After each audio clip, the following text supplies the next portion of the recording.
1, 2, 3, 1, 2.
Hi guys, let's have a look at this piece, Always With Me from Spirited Away by Youmi Kimura.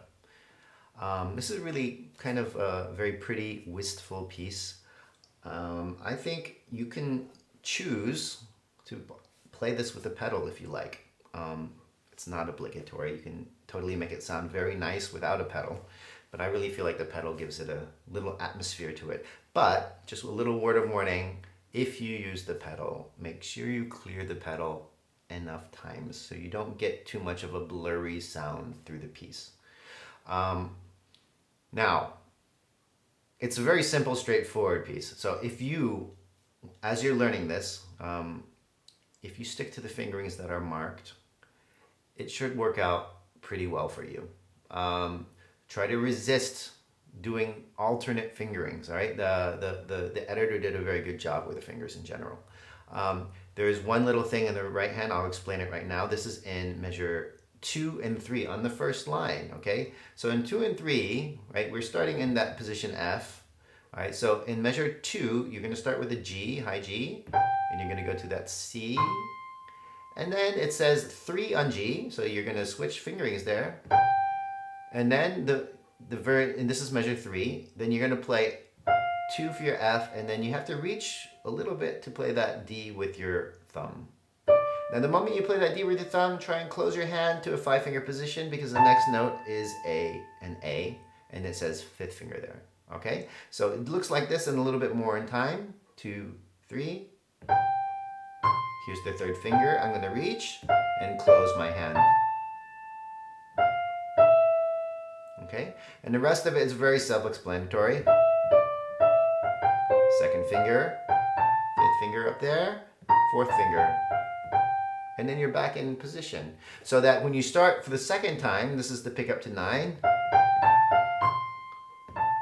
Here we do with the same maneuver, 3rd finger on G, and then we're gonna reach with our thumb, and this time, the phrase changes, and the 2nd time you play the D, you have to play with your 2nd finger. All right? Now, the rest of it is very straightforward. The only one basic, maybe a suggestion I have for fingerings is in the 2nd part of this piece, which starts at the pickup to 18 on the 2nd page. Now, if you're looking there, we're starting on a high A with our 2nd finger, okay? Now, we have a lot of repeated notes, and you know, you can play 2, 3, 4, 4, 4, 4, 3, 1, 1, 1, 1, right? But I find that a little bit inelegant, and you'll have a little bit more control over the phrasing in the long run if you change fingerings.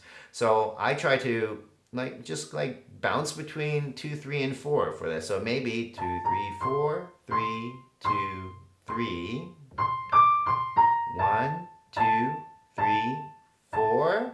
Back to 3, 1, 2, 3. And you can repeat that same trick on the 2nd part. 4, 3, 2, 3. 1, 2, 3, 3, 4, 3.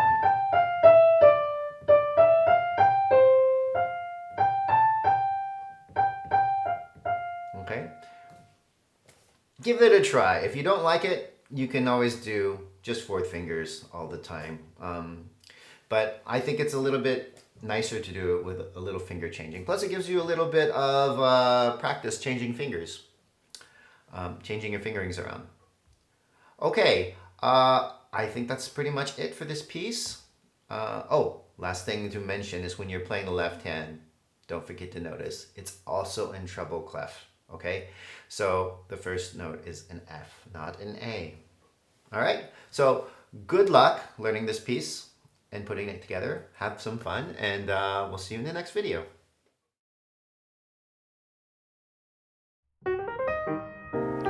That's it for this video.